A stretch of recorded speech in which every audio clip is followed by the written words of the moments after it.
नमस्कार।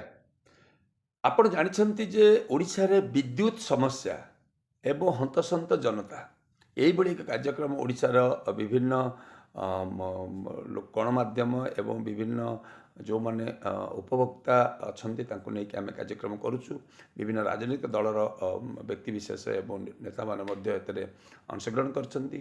ଆପଣମାନେ ଯଦି ଇଲେକ୍ଟ୍ରିସିଟିର ବିଭିନ୍ନ ସମସ୍ୟାକୁ ଦେଖିବେ ତାହେଲେ ବିଦ୍ୟୁତ୍ ଉପରେ ପାଖାପାଖି ଆମକୁ ଗୋଟେ ଦୀର୍ଘ ଆନ୍ଦୋଳନ କରିବାର ଆବଶ୍ୟକତା ରହିଛି। କାହିଁକି ନା ଆପଣ 2 ବର୍ଷ ତଳେ ଯେଉଁ ବିଦ୍ୟୁତ୍ ବିଲ୍ ଦେଉଥିଲେ ଯଦି ଏବେକୁ ଆପଣ ତୁଳନା କରିବେ ଜଷ୍ଟ ଇକ୍ୱାଲ୍ 2 ଗୁଣ ହେଇଯାଇଛି।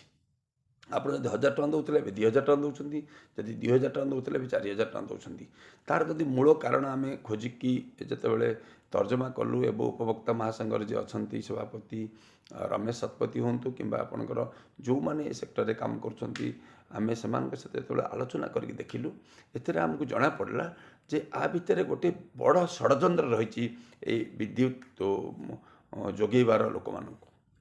ସେଥିପାଇଁ ଆମେ ଆସନ୍ତା 5 ତାରିଖ ଦିନ ଗୋଟେ ବିଦ୍ୟୁତ୍ ସତ୍ୟାଗ୍ରହ କରୁଛୁ, ଯେଉଁଥିରେ କି ଆମେ ଗୋଟେ ବୁକଲେଟ୍ ଲଞ୍ଚିଂ କରିବୁ।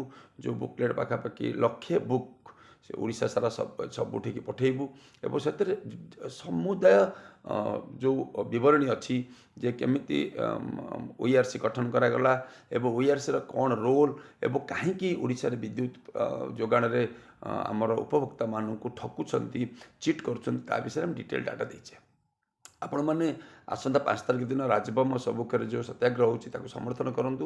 ଯଦି ଆପଣ ଦେଖିବେ 99,28,000ରୁ ଉର୍ଦ୍ଧ୍ୱ ଉପଭୋକ୍ତା ଅଛନ୍ତି ଓଡ଼ିଶାରେ ଯେଉଁମାନେ ବିଦ୍ୟୁତ୍ କନେକ୍ସନ୍ ନେଇଛନ୍ତି ଘରକୁ। ଯଦି ସମସ୍ତେ ଆମେ ଏକ ହେବା ତାହେଲେ ଆମର ସରକାର ହୁଅନ୍ତୁ କିମ୍ବା ଆପଣଙ୍କର ଟାଟା ପାୱାର ହୁଅନ୍ତୁ କିମ୍ବା ଯେଉଁ ବିଦ୍ୟୁତ୍ କ୍ଷେତ୍ରରେ ଯେଉଁ ରିଭଲ୍ୟୁସନ୍ ପାଇଁ ଯେଉଁ OERC ଗଠନ ହେଇଥିଲା ତାର ଯେଉଁ ରୋଲ୍କୁ ଆମେ ସୁଧାରି ପାରିବା।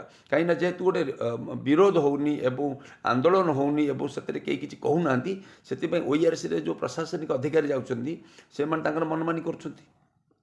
ଏବେ ଆପଣ ଯଦି ଦେଖିବେ ସୁରେଶ ମହାପାତ୍ର ଅଛନ୍ତି OERCର ଅଧ୍ୟକ୍ଷ, ସେ ପୂର୍ବରୁ ମଧ୍ୟ ଏନର୍ଜି ସେକ୍ରେଟାରୀ ଥିଲେ, ସେ ପୂର୍ବରୁ ଚିଫ୍ ସେକ୍ରେଟାରୀ ଥିଲେ, ତା ପୂର୍ବରୁ ଉପେନ୍ଦ୍ର ବେହେରା ଥିଲେ।